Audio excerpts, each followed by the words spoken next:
صدقے کی بڑی فضیلت آئی ہے. فرمایا گیا کہ یمحق اللہ الربا ویربی الصدقات، کہ اللہ تعالیٰ ربا کو، سود کو گھٹاتا ہے اور صدقات کو بڑھاتا ہے.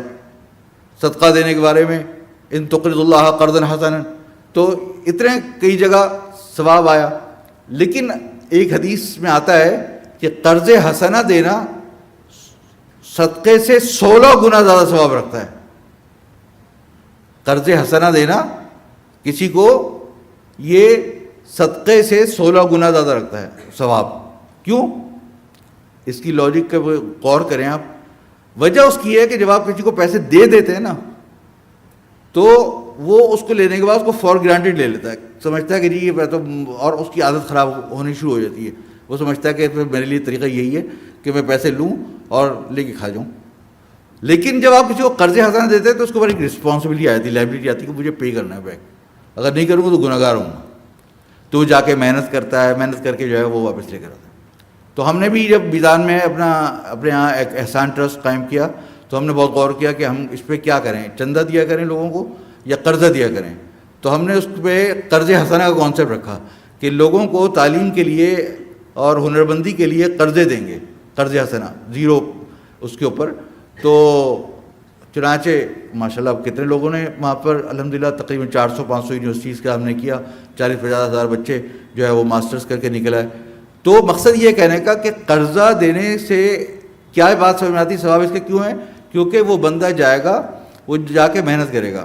ہم نے یہ شرط رکھی شروع میں، جب میں اس کی آپ کو ایک واقعہ بتا رہا ہوں کہ جب ہم نے قرض حسنہ کی اسکیم شروع کی احسان ٹرسٹ میں، تو سارے لوگوں کے لیے مختلف اداروں میں، IBA میں، LMS میں، ادھر ادھر سب جگہ یہ رکھا کہ بھئی ٹیلنٹ ہنٹ پروگرام ہے اور اس کے اندر جو بھی بچہ قابل ہوگا اس کو قرضہ مل جائے گا، اور وہ جو ہے وہ چاہے کتنے غریب گھرانے کا بچہ ہو. تو لیکن شروع میں ہم نے یہ کیا تھا کہ ہم نے کہا کہ چلو وہ واپس جو ہے نا وہ اس وقت کرے کہ جب اس کی نوکری لگ جائے تب وہ واپس کرنا شروع کرے. لیکن اس کا نتیجہ یہ نکلا، ایک ادارے کا نام لینا مناسب نہیں ہوگا کہ کس نے یہ کیا. تو انہوں نے ان کے بچوں نے لیا، اور ان کے بچوں نے کیا کیا کہ وہ پڑھ کر قرضہ لے کر تتر بتر ہو گئے، ڈسبرس ہو گئے، ادھر سے کوئی ادھر چلا گیا، کوئی ادھر چلا گیا. اب ان کو فالو بھی نہیں کر سکتے، تو اب ان سے وہ قرضہ واپس کیسے لیں پرنسپل اماؤنٹ؟ تو وہ غائب ہو گئے.